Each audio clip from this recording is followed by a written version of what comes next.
Madame, Monsieur, bonsoir et ravi de vous retrouver pour cette grande session d'information. Bienvenue sur Gabon 24. Tout d'abord les titres. Au Gabon, à un peu plus de 2 mois de la tenue de la Coupe d'Afrique des Nations de handball en janvier 2018, le président de la Confédération, Mansourou Arimou, est à Libreville pour la visite du principal chantier qui avance à grands pas. Nous irons au Libéria. Charles Brunskine, arrivé 3e à la présidentielle, joue les troupes de fête. Il dénonce des fraudes massives au premier tour et demande la tête des membres de la commission électorale. Au sujet de la Catalogne, après l'arrestation de 8 ministres catalans et le mandat d'arrêt contre le président d'EMI de la région, Charles Puigdemont, l'Union européenne se lave les mains et parle d'un dossier pour les autorités judiciaires espagnoles.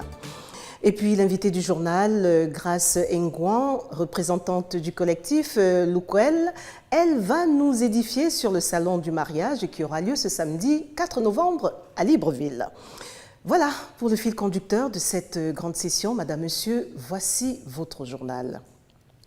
Et nous commençons par la page Gabon. Tout d'abord, près de 3 mois après la conférence nationale du leadership féminin, le consortium d'associations féminines ayant mis en place cette plateforme a rendu public le rapport issu de ses travaux. Il en ressort des recommandations devant consolider la participation des femmes gabonaises dans le processus de développement économique et politique, conformément aux objectifs de développement durable. Lardine Guemamba, Abdoulaziz Maïga. À tout égard, la conférence nationale sur le leadership féminin a marqué un moment décisif dans l'engagement des femmes gabonaises à œuvrer pour relever les défis du développement de l'entrepreneuriat féminin et de l'engagement politique et social des femmes. Le rapport de ces colloques ayant vu la participation de plus de 500 femmes venues de 9 provinces du Gabon fixe le cap.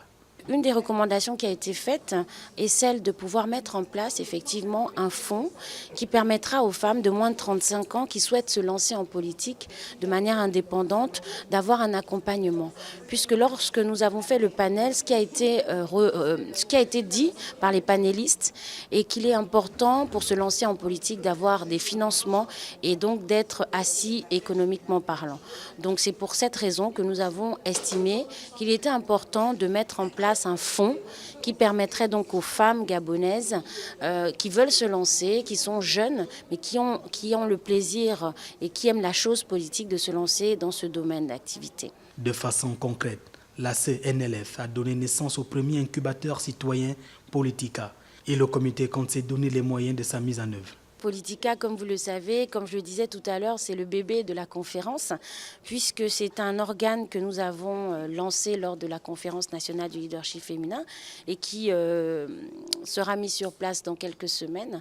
Il s'agit donc d'un incubateur citoyen qui permettra aux femmes d'être formées pour pouvoir comprendre la chose politique et publique. Le rendez-vous est donc pris pour la 2e édition qui, selon les organisateurs, se déroulera en juin 2018. En bref et en images, fin des travaux ce vendredi à Libreville de la 10e réunion multidisciplinaire du Fonds des Nations Unies pour l'agriculture et l'alimentation.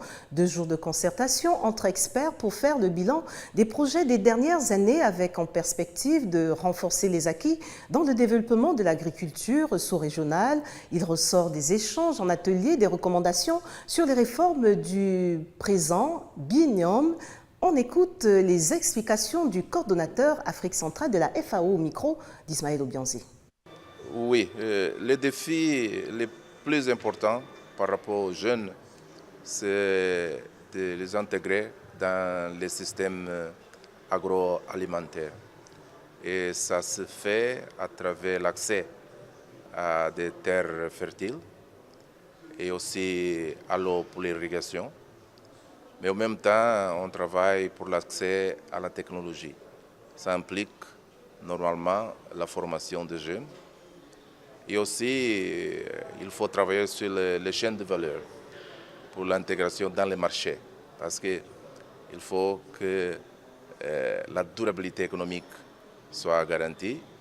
Et maintenant, l'accès au marché, c'est très important. Ça implique aussi la qualité des produits et pour répondre aux demandes de marché.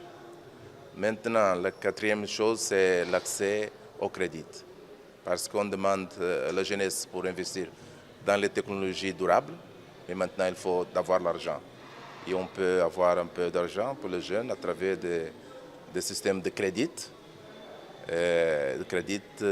pour investir dans l'agriculture. L'Afrique centrale fusionne ses places boursières. Conséquence, celle de Libreville disparaît au profit de celle de Douala au Cameroun. Cette décision prise par les dirigeants de la CEMAC réunis en sommet au Tchad met fin à une concurrence de plusieurs années dans la région. Ismaël Obianzé nous en dit plus. Créée pour mettre en contact les entités exprimant le besoin de financement et les agents économiques qui dégagent les capacités de financement des projets d'investissement, la Bourse des valeurs mobilières d'Afrique centrale quitte Libreville sur décision des dirigeants de la CEMAC. La mesure, analysée sous le prisme macroéconomique, jette un doute sur l'efficacité du projet en lien avec l'atteinte de ses objectifs. En regardant les choses de façon, peut-être pas précise, mais de façon générale, on observe que très peu d'entreprises, je dis bien très peu d'entreprises, ont sollicité la bourse des valeurs mobilières. Les analystes et experts des marchés financiers trouvent là une réponse à leurs attentes, eux qui, pendant des années, ont décrié la concurrence que se livraient les deux places boursières de la région. Reste à savoir maintenant si la perte de la bourse de Libreville aurait un impact sur l'attractivité de l'économie gabonaise. La plupart des investisseurs, lorsqu'ils arrivent ici, ne se posent pas la question de la BVMA. Pas du tout. Qu'est-ce qu'un investisseur va regarder? C'est quelles sont les possibilités? Si je prends un pays comme le Gabon, nous avons un potentiel économique parmi les plus importants. Si j'investis, je suis capable d'avoir un retour sur investissement sans problème, sans être embêté par les tracasseries administratives, etc., etc. Est-ce qu'il y a une cour de justice? Est-ce qu'il y a une cour d'arbitrage? C'est autant d'éléments qui vont entrer en ligne de compte. L'amélioration du climat des affaires intègre aussi celle de la gouvernance et des pratiques des entreprises. Certains observateurs qui saluent la fusion des deux places boursières pensent aussi qu'il est temps pour l'Afrique centrale de matérialiser les bourses des matières premières, le cas de la bourse du bois du Gabon. Cap sur le Maroc, où en séjour, Raymond Placide Ndoméo, ministre délégué auprès du ministre des Affaires étrangères, de la coopération, de la francophonie et de l'intégration régionale, chargé des Gabonais de l'étranger, a eu une séance de travail à l'ambassade du Gabon au Maroc. Au cœur de l'échange, l'assurance santé des personnels consulaires et des étudiants gabonais en présence de Yam Loubna Lalou, directrice générale de MC Care Maroc. Le reportage de James Bingangoy rendu par Mirandangé. L'ambassadeur du Gabon au Maroc, Abdourazak Guy Kabongo, a rappelé que la présente démarche sur l'assurance santé des personnels consulaires et des étudiants gabonais était la résultante des négociations amorcées depuis mai 2016. Une mission de la CNAMGS avait été commise au Maroc et qui avait fait le tour d'un certain nombre d'assureurs. Il se trouve que Sarah s'est révélé l'assureur qui correspondait un peu plus près aux exigences, sinon aux attentes du Gabon en ce qui concerne la couverture maladie des fonctionnaires à l'extérieur. Raymond Placide Ndoméo a dit la disponibilité du gouvernement gabonais à relancer ce dossier en mettant un accent sur la couverture au tiers payant et l'obtention de tarifs préférentiels. Nous voulons redémarrer effectivement avec vous. Déjà, savoir si vous avez la capacité géographique pour recouvrir. C'est-à-dire si vous êtes au Gabon, si vous êtes en Côte d'Ivoire, si vous êtes au Sénégal et autres. Comme cela, nous essayons de voir dans quelle mesure est-ce que nous pouvions nous attacher à vous pour ce portefeuille. La réflexion devrait se prolonger à travers des séances de travail avec les dirigeants de la CNAMGS pour permettre aux fonctionnaires et étudiants gabonais en territoire étranger de bénéficier d'une couverture santé et maladie efficiente. Avant de faire place à l'invité de ce journal, toujours d'actualité, la conférence de presse du collectif Lukwel Brunch sur le thème « Le mariage autrement » en prélude du salon du mariage qui aura lieu ce samedi 4 novembre à Libreville. Objectif, faciliter l'organisation d'un mariage au Gabon, en témoigne ce compte rendu de Jamila Mbengman et Lardingue Mamba. Pour leur première édition du Salon du mariage, le groupe d'entrepreneurs féminins Loquel Branch veut créer un réseau de référence de prestataires en matière d'organisation de mariage au Gabon afin de permettre à toutes les couches de réaliser le meilleur mariage possible en fonction de leurs revenus. Dans le principe de notre collectif, il n'est pas question d'exclure qui que ce soit. Il est question de dire aux gens, vous pouvez vous marier selon votre budget.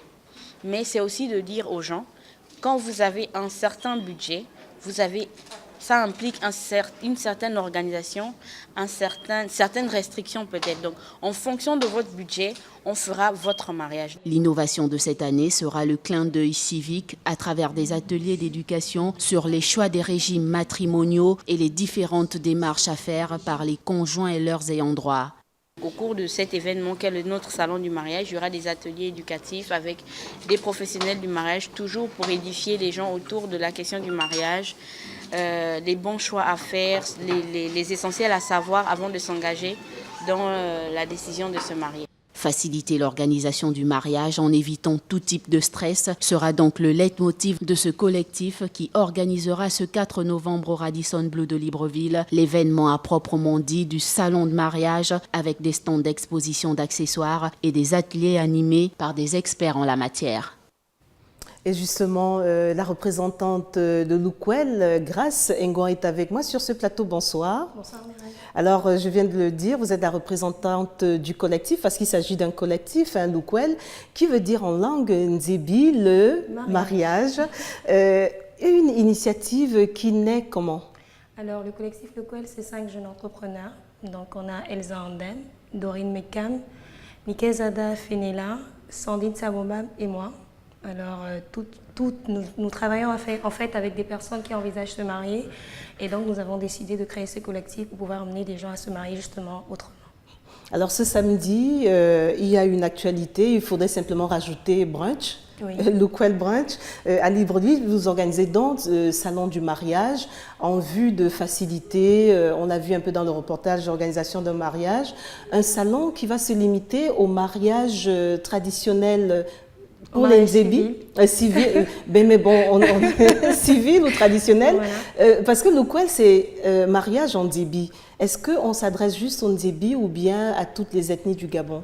Alors, le choix de Loquel, c'est parce qu'en fait, au départ, on a le mot brunch qui veut dire convivial. En fait, c'est se retrouver ensemble de manière conviviale autour d'un repas. On a choisi Loquel tout simplement parce que ça sonnait bien et qu'on est au Gabon. Et pour les prochaines éditions, on veut s'étendre sur le mariage coutumier. Mais cette année, vu que c'est le mariage civil qui est légalisé au Gabon, donc on a préféré commencer par le mariage civil. Et pour l'année prochaine, on va s'étendre sur le mariage coutumier. En espérant que les textes évoluent et que ce mariage exactement, c'est en cours justement. Définitivement. On a les gens du Parlement qui seront là, qui sont invités, qui vont intervenir justement pour parler de ça. On va ouvrir une légère brèche justement demain. Et puis, on vous invite déjà l'année prochaine pour le mariage coutumier, soyez prêts. Voilà. Ce sera la deuxième édition. Ce sera la deuxième édition. Et parce que nous sommes à la première. Voilà. Et dans ce salon, les gens pourront bénéficier des conseils des experts. Hein. Il y a des panels, experts juristes, officiers d'état civil, sexologues. Pour les futurs mariés ou les mariés sont aussi concernés? Alors, on a déjà... parce qu'en fait, les gens nous ont posé la question de savoir si c'était uniquement pour les personnes qui envisagent de se marier.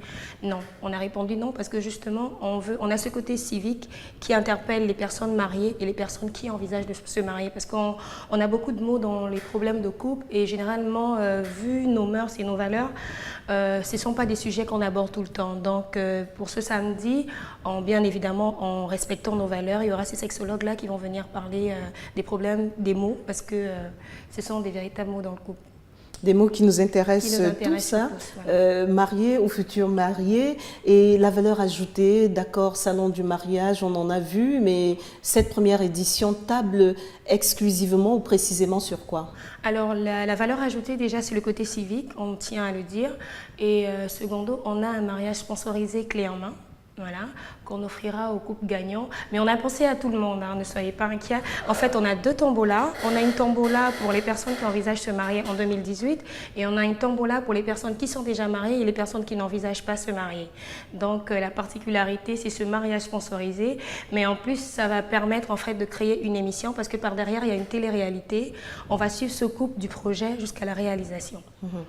Et donc, les gens ont intérêt à y être. Hein. Demain, à partir de quelle heure? Alors, c'est 9h au Radisson. De 9h à 17h, on aura un brunch. C'est 20 000 par personne. On a un brunch et on a un défilé de mode en clôture. Alors, les expositions sont ouvertes à tout le monde. Hein. Tout le monde a droit aux expositions au grand public. Donc, histoire de venir voir la robe qu'il vous faut, le bouquet de fleurs, le photographe et tout le reste. Donc, n'hésitez pas à venir. Nous vous attendons nombreux.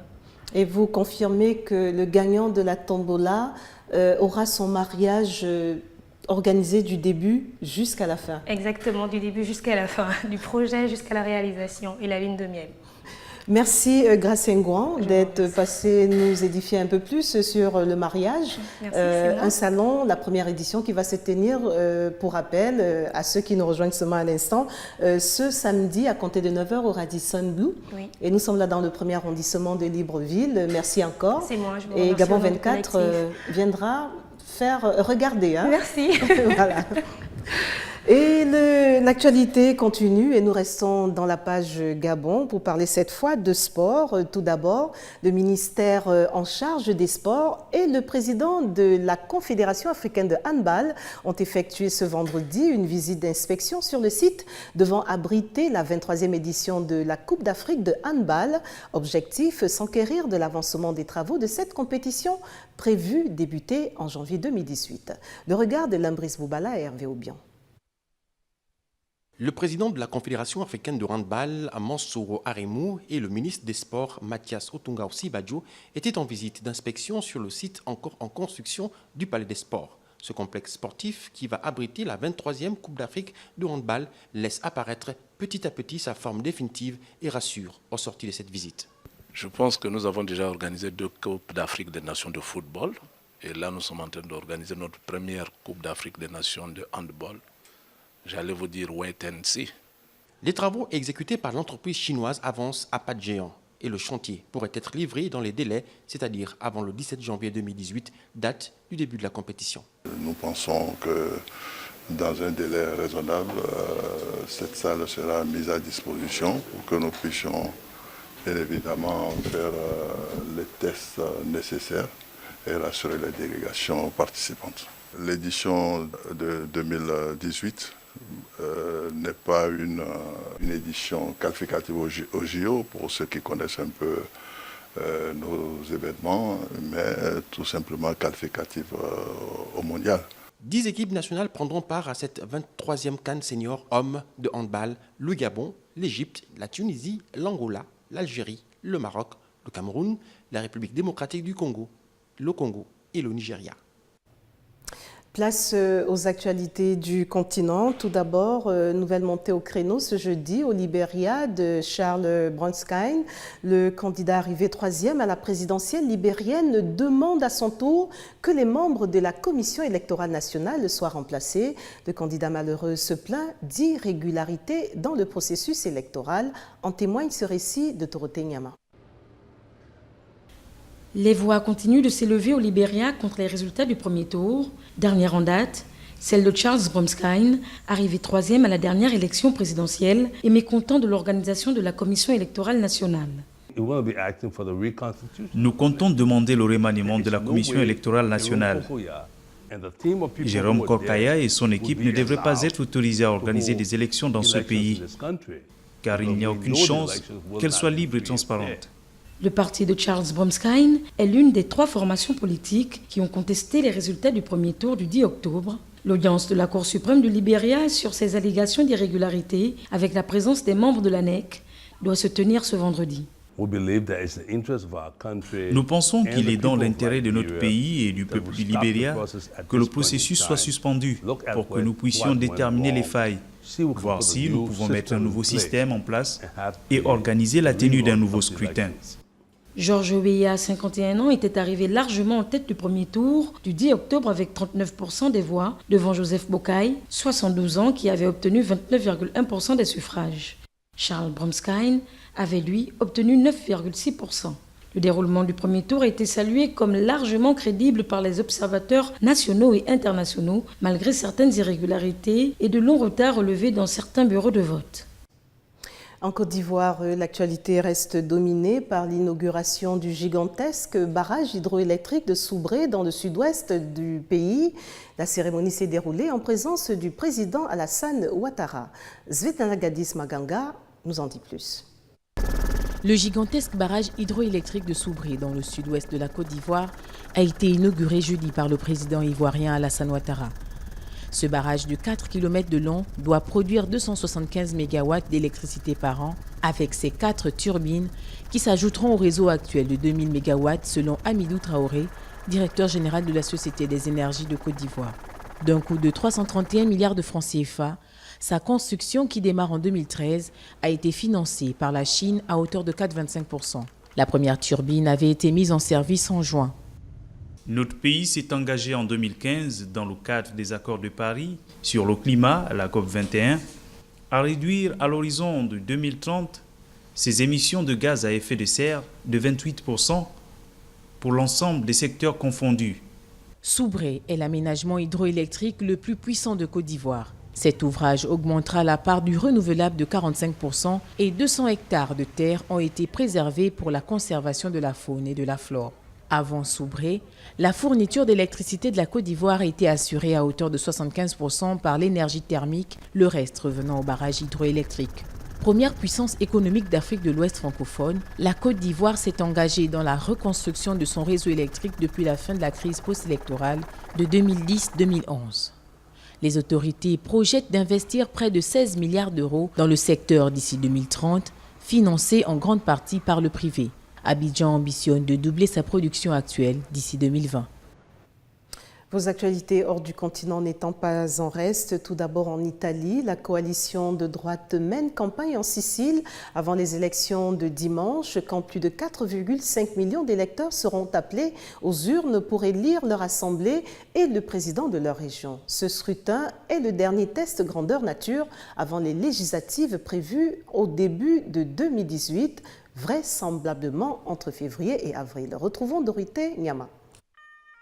Les partis politiques italiens sont dans les starting blocks en Sicile à l'approche des élections régionales du dimanche. Ainsi, Silvio Berlusconi, qui malgré ses 80 ans et son inéligibilité, compte bien mener son parti Forza Italia du centre droit aux législatives. Il était en meeting mercredi à Catane. Si nous devenons le gouvernement de la région, je m'engage à faire de la Sicile une priorité au-dessus de toutes les autres régions, car la Sicile se trouve dans une situation que nous ne pouvons plus accepter.